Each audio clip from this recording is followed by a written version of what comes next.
अब तक हमने कॉनकेव मिरर और कॉन्वेक्स मिरर के रे डायग्राम सीख लिए हैं और मेरे ख्याल से आपको वो कॉन्सेप्ट क्लियर हो गए होंगे कि कैसे रे डायग्राम्स बनते हैं with the help of rules.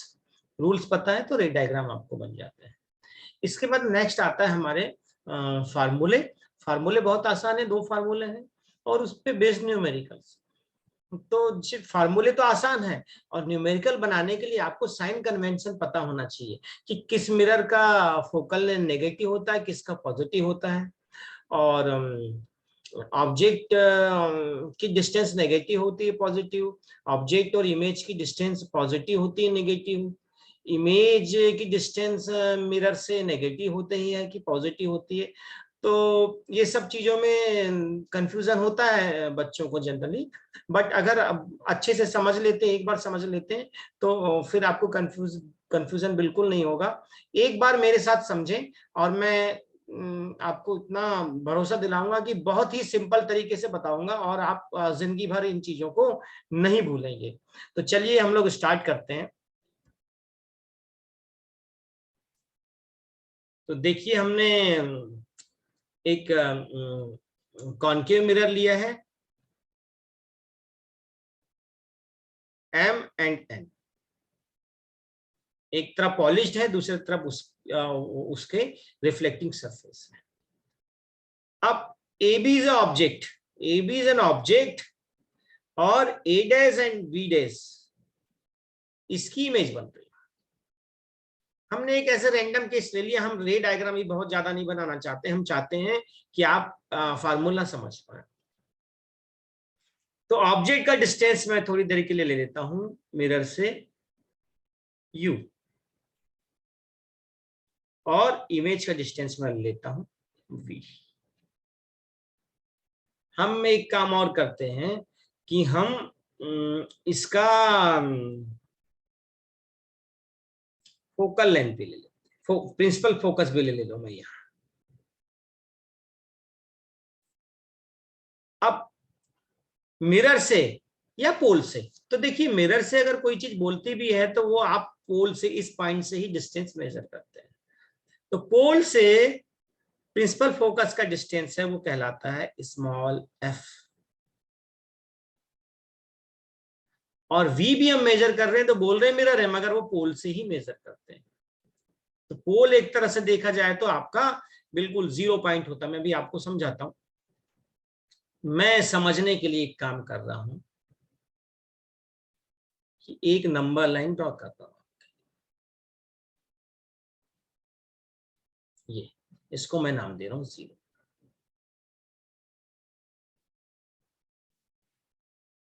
बल्कि नंबर लाइन से अच्छा मैं इसको एक कार्टेशियन प्लेन ही बना देता हूं, नंबर लाइन ना बना के कार्टेशियन प्लेन, जिसमें ये इधर x और इधर x डैश। x डैश हमने नेगेटिव साइड को बोला और x पॉजिटिव साइड को बोला। सिमिलरली ऊपर जाएंगे y और नीचे आएंगे तो y डैश।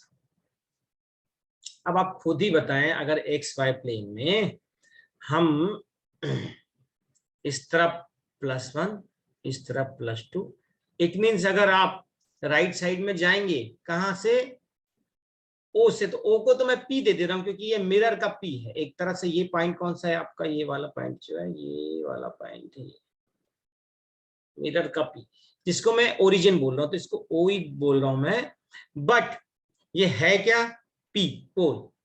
तो 0 हो गया ओरिजिन। राइट साइड में जाएंगे तो पॉजिटिव और लेफ्ट साइड में जाएंगे तो नेगेटिव।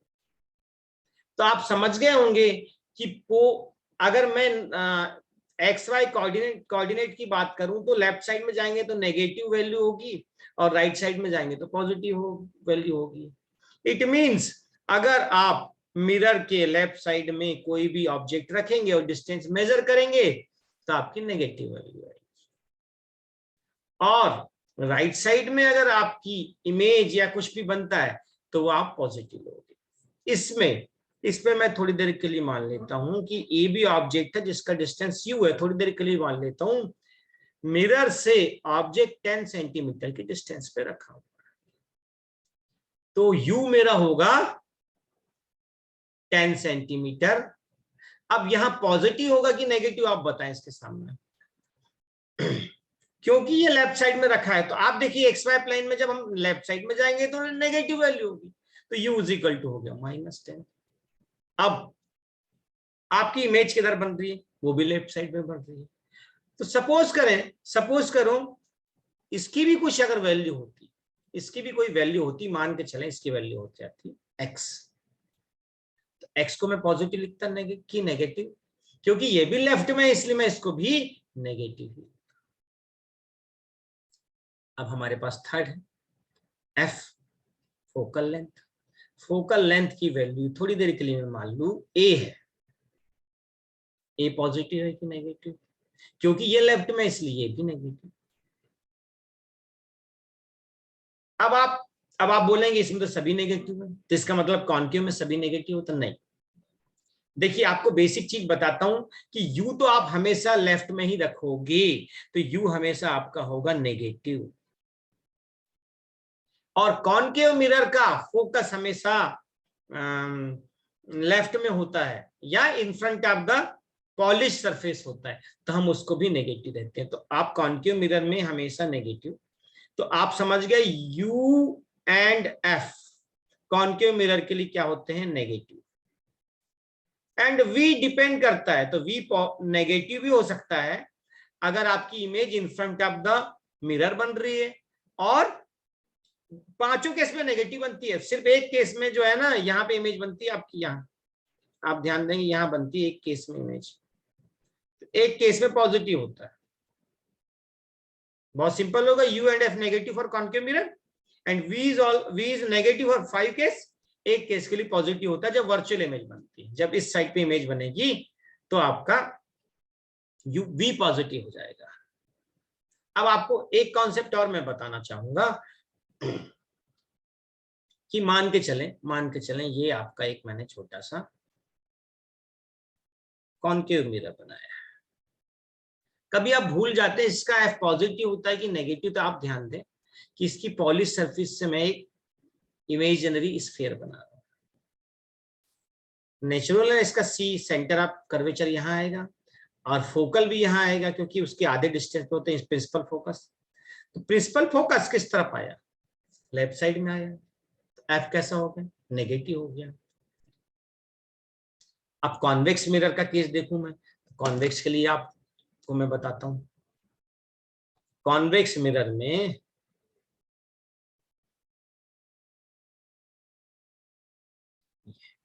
पॉलिश सरफेस, ये principal axis x dash x।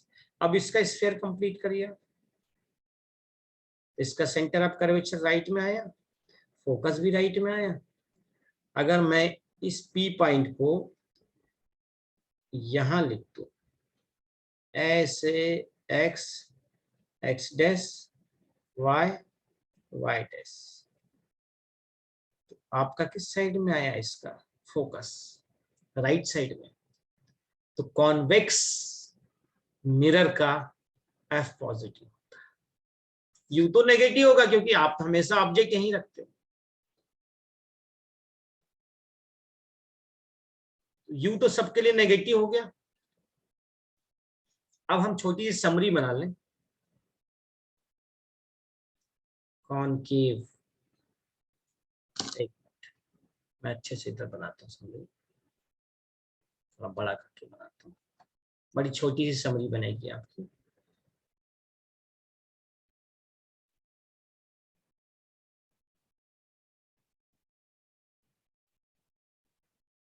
Concave mirror, convex mirrors. चलें देखें, first point U negative negative, F negative positive, V negative भी हो सकता है पॉजिटिव भी हो सकता है, इसके लिए पॉजिटिव। बस हो गया कंप्लीट, मिरर की सारी चीजें कंप्लीट हो गई। अब इसके साथ हाइट की बात करें।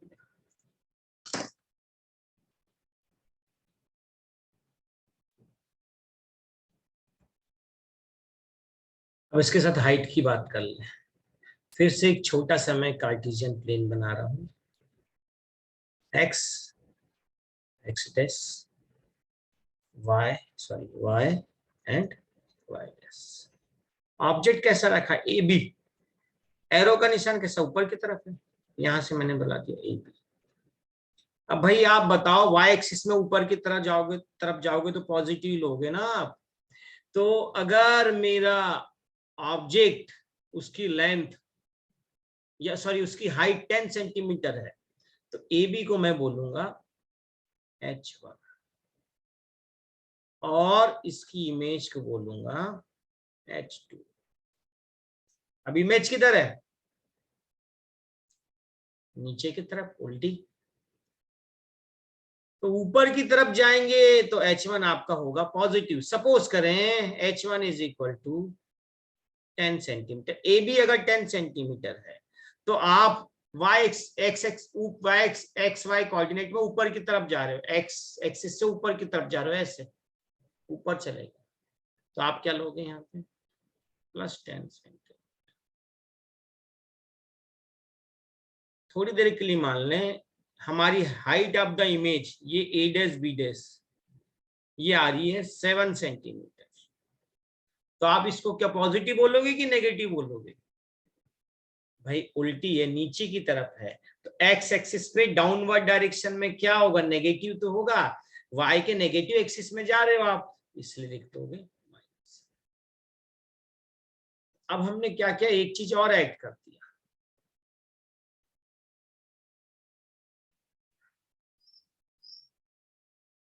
इसमें मैं एक पैरामीटर और ऐड करता हूँ, h1 ऑलवेज पॉजिटिव, दोनों में पॉजिटिव, सोचना ही नहीं, क्योंकि भाई ऑब्जेक्ट तो आप इरेक्ट ही रखोगे, सीधा ही रखोगे।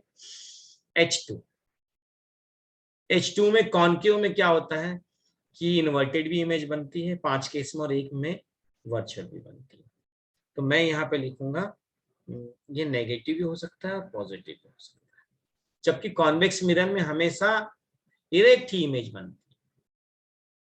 बस तो आपकी ये समरी होगी रेडी, इसके बेसिस पे जो है आप न्यूमेरिकल के लिए हो जाइए रेडी। अब आपको एक चीज और बताना चाहता हूं कि जो मैंने कॉन्सेप्ट समझाया वो आपकी समझ डेवलप करने के लिए है। बेसिकली अगर सीबीएसई में क्वेश्चन पूछा जाए sign convention from spherical mirror, तो आपको क्या क्या करना है वो मैं बता देता हूँ।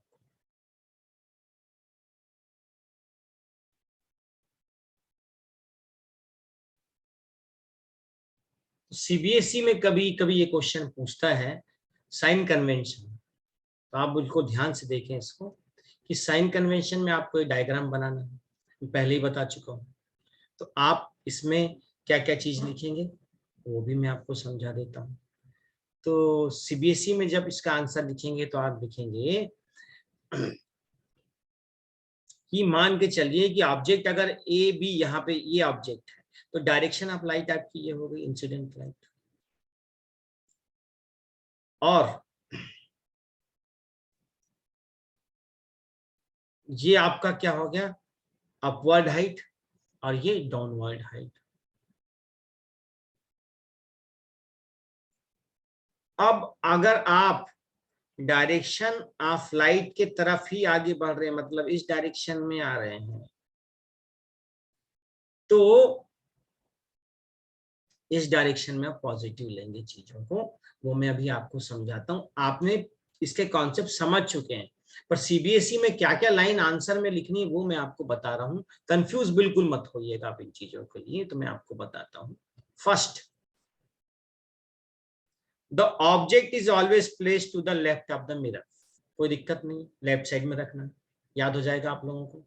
This implies that the light from the object falls on the mirror from left hand side, मतलब हम ये मान के चल रहे हैं कि इधर लेफ्ट साइड से क्या हो रही, लाइट आ रही है, ठीक, कोई प्रॉब्लम की बात नहीं। Second, all distance parallel to the principal axis are measured from the pole of the mirror, पहले ही बता चुका हूं, ये है मेन, यहां से पोल से मेजर करना चाहिए डिस्टेंस, इधर लेफ्ट और right side. Third, all distances measured to the right of the origin along plus x axis are taken as positive, मतलब इस डायरेक्शन में आप पॉजिटिव लोगे और while those measured to the left of the origin -x, इस direction में negative, ये भी बता चुका हूं। Fourth point, distance measured perpendicular to and above the principal axis are taken as positive. बहुत आसान है भाई, ए बी इस डायरेक्शन में अगर ऊपर जाओगे तो पॉजिटिव लोगे, और नेगेटिव ऊपर जा रहे हो ना, आपका ऑब्जेक्ट तो इरेक्ट ही है और उल्टा ऑब्जेक्ट बन रहा है नीचे की तरफ, तो नेगेटिव लोगे, तो आपका फोर्थ पॉइंट भी क्लियर हो गया। फिफ्थ देखते हैं,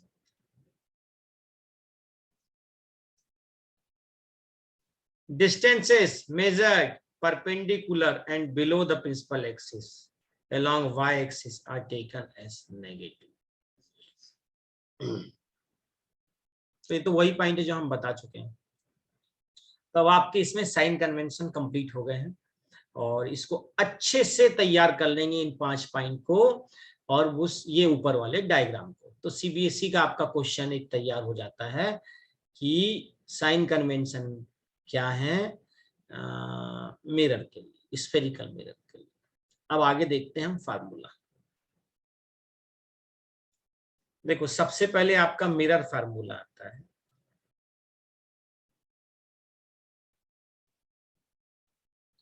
बहुत आसान है, 1/f। f क्या है? फोकल लेंथ, 1/u प्लस 1/, सारे स्मॉल में है एक चीज। u क्या है? Distance of object from mirror. v क्या है? Distance of image from mirror. और f is a focal length of mirror. इसमें से 3 पैरामीटर हैं, 3 पैरामीटर्स आर हियर। कोई 2 देगा, तीसरा आप निकाल लेंगे। आप मगर ध्यान दें कि ये 1/v है और ये 1/u है, तो जब आप कैलकुलेट करके निकालेंगे तो उसको आप इन्वर्स करना ना भूलेंगे, क्योंकि आपकी वैल्यू 1/ समथिंग आएगी। तो 1/u इज इक्वल टू, मान के चलिए आपका 1/f इज इक्वल टू 1/6 आ गया। तो आपको तो f निकालना, आप आंसर क्या लिखोगे? इन्वर्स करोगे, f is equal to 6 centimetre. अगर सेंटीमीटर में तो सेंटीमीटर रखोगे। अच्छा, मैंने आपको बता दिया हूं कि कॉनकेव कॉन्वेक्स मिरर में कौन सा आप पॉजिटिव लोगे, कौन सा नेगेटिव लोगे, यू कब नेगेटिव लोगे, यू कब पॉजिटिव लोगे। तो इसमें एक चीज ध्यान देना है कि अगर आपकी वैल्यू गिवन है, जैसे यू गिवन है, मान के चलें यू गिवन है 10 सेंटीमीटर, तब तो आप इसको नेगेटिव लोगे, ठीक है। अब आपका v भी गिवन है, मान लीजिए v गिवन है, v आपका है, हम ले ले रहे हैं 4 सेंटीमीटर और ये रियल बन रहा है, ठीक है। रियल अभी मैं आपको बताऊंगा आगे। ये भी मिरर के लेफ्ट में ही बन रहा है, ठीक है। अब आपके पास f आपको पता नहीं है, तो आप जब इस फार्मूले में वैल्यूज रखेंगे तो वैल्यूज में आप f का साइन नहीं रखेंगे, चाहे ये कॉनकेव मिरर, अगर ये कॉनकेव मिरर है या कॉन्वेक्स मिरर है या कॉन्वेक्स, दोनों केस में f का साइन ही रखेंगे, वो आपके आंसर में आएगा। अननोन पैरामीटर जो आपके हैं, अननोन जो क्वांटिटी है उसका साइन नहीं रखेंगे, नोन का रखेंगे। अननोन तो आपके आंसर में खुद ही बता देगा कि वो पॉजिटिव है कि नेगेटिव। चलो तो बड़ा इसको करते हैं, देखते हैं क्या आएगा। 1/f is equal to -1/10 -1/6।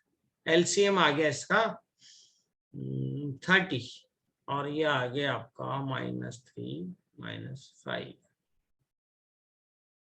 तो आपका आ जाएगा, इट विल बिकम -8/3। अब 1/f है तो f क्या हो जाएगा? -30/8। अब आपका f अपने आप नेगेटिव आ गया ना, तो कॉनकेव मिरर में f नेगेटिव होता है और ये केस कॉनकेव का ही है। तो इस तरह से आप ध्यान देंगे। अब सेकंड पॉइंट का मैं डिस्कस कर रहा हूं, अभी तो सिर्फ फार्मूले बता रहा हूँ, न्यूमेरिकल्स आपको बहुत अच्छे कराऊंगा, न्यूमेरिकल आपके सारे बन जाएंगे, कोई प्रॉब्लम नहीं। अब आपको मैं एक चीज और बता रहा हूं, मैग्निफिकेशन, जिसको हम लीनियर मैग्निफिकेशन बोलते हैं। m इज इक्वल टू होता है मिरर के लिए, लेंस के लिए अलग होता है, मिरर की बात कर रहे हैं, H2/H1 और m is equal to -v/u भी होता है। तो हम ऐसा भी लिख सकते हैं m is equal to H2/H1 is equal to -v/, तो ये आपके मैग्निफिकेशन के दो फार्मूले हैं।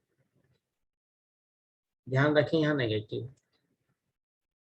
मैग्निफिकेशन के दो फार्मूले, ये नेगेटिव अलग है और v और u की जो वैल्यू होगी उसके हिसाब से नेगेटिव रख देना। अगर नेगेटिव तो नेगेटिव रखना, पॉजिटिव तो पॉजिटिव रख देना, कोई प्रॉब्लम की बात नहीं है उसमें। अब मैग्निफिकेशन का मतलब तो मैं बताता हूँ आपको। लीनियर मैग्निफिकेशन का मतलब ये है कि अगर मेरा ऑब्जेक्ट की हाइट मान के चलो ये 10 सेंटीमीटर है और मेरी इमेज बन रही है 20 सेंटीमीटर, 10 से 20 हो गया भाई, सीधा देखो आप क्या चीज है, डबल हो गया। तो मैं तो कितने टाइम्स हो गई इमेज, 2 टाइम्स, डबल हो गई। तो मैग्नीफाई मतलब बढ़ा चढ़ा के बताना, या कम करके भी बता सकते हैं। अगर 1 से कम आती है तो कम करके हो जाएगा। तो यहाँ कितने टाइम्स मैग्नीफाइड होगी, 2 टाइम्स। बहुत सिंपल है, H2 is equal to 20 centimetre और H1 is equal to 10 centimetre. तो आपका m कितना हो गया, H2/H1 इज इक्वल टू 20/10, आ जाएगा 2, मैग्निफिकेशन 2 आ गया। ये हो गई मैग्निफिकेशन की बात। अब इसकी कुछ एक चीजें मैं आपको बता दूं, छोटी छोटी चीजें हैं कि अगर m की वैल्यू, न्यूमेरिकल वैल्यू की बात कर रहा हूं, पॉजिटिव नेगेटिव की बात नहीं कर रहा हूं, m की वैल्यू चाहे मान के चलिए आप आई -2 पर m की वैल्यू आई +2, इनमें क्या डिफरेंस है ये बता देता हूं। आप इसको समझने से पहले एक चीज याद रख लेना, एक एक्रोनिम बनाया है मैंने, MRI नेगेटिव। इसका मतलब है कि मैग्निफिकेशन अगर नेगेटिव है तो इमेज कैसी बनेगी, रियल इन्वर्टेड। अब MRI नेगेटिव कैसे याद रखोगे, आपकी बॉडी को डायग्नोस करने के लिए एक टेस्ट होता है MRI। एक बार मुझे बैक पेन हुआ तो मैंने बोला कि डॉक्टर साहब मेरा MRI करवा। तो डॉक्टर साहब ने मुझे बोला, रेडियोलॉजिस्ट ने, कि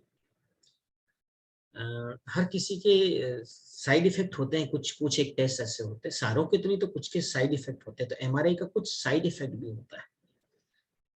अब मैंने उसको लाइट से रिलेट कर दिया कि MRI के कुछ साइड इफेक्ट होते हैं, नेगेटिव इफेक्ट मान लिया।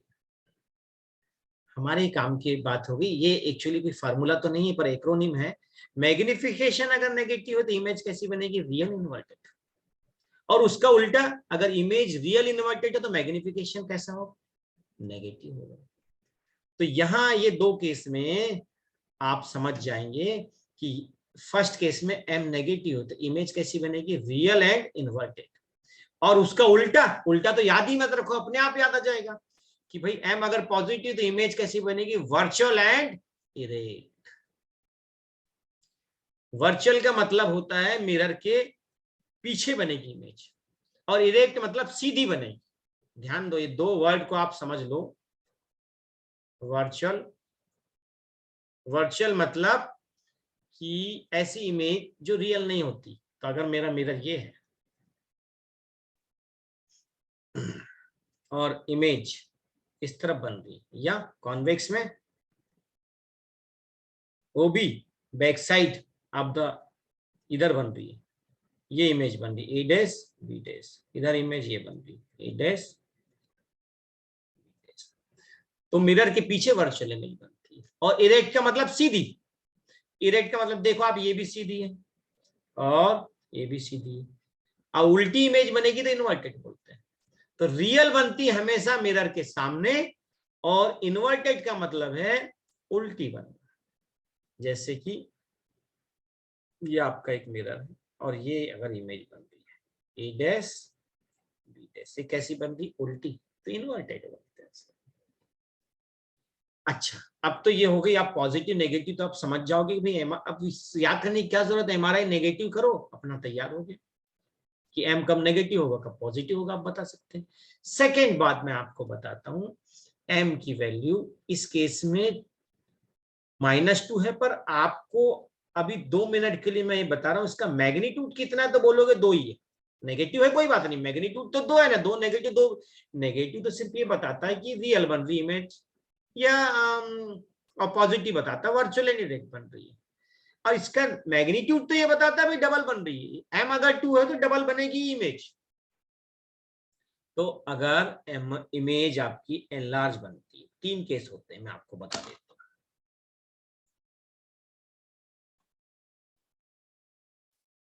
m इज इक्वल टू, तो मैग्नीट्यूड के लिए अगर उसके प्लस माइनस कंसीडर नहीं करें ना, तो हम अभी सिर्फ वैल्यू ले रहे हैं, तो हमने ले लिया एक m इज ग्रेटर देन 1। इसमें सिर्फ मैग्नीट्यूड की बात कर रहा हूँ, प्लस माइनस नहीं, प्लस माइनस भूल के बात कर रहा हूँ, हटा दे रहा हूँ मैं थोड़ी देर के लिए। इमेज कैसी बनेगी बच्चों, एनलार्ज। भाई h2/h1 m is equal to h2/h1। जब h1 बड़ा होगा, इमेज बड़ी होगी h1 से, तभी तो आपका ये केस बनेगा m। देखिए, अगर h2 is greater than h1 है तो आपका ये वाला केस बन जाएगा, m इज ग्रेटर देन 1, और इस केस में इमेज बनती है आपकी बड़ी साइज की बनती है, m इज इक्वल टू 1। इस केस में कैसी बनेगी, इक्वल बनेगी। ये कब केस होगा, m is equal to h2/h1। जब h1 h2 दोनों इक्वल हो गया, h2 is equal to h1 हो गया, तो ये इसकी वैल्यू क्या हो जाएगी, कट के 1 आ जाएगा। तो जब h2 is equal to h1 हो गया तो इक्वल इमेज, ऑब्जेक्ट की इक्वल इमेज बन रही है ना भाई, यहां बड़ी बन रही है। तीसरा केस है m इज लेस देन 1, यहाँ छोटी इमेज बनेगी, डिमिनिश बनेगी।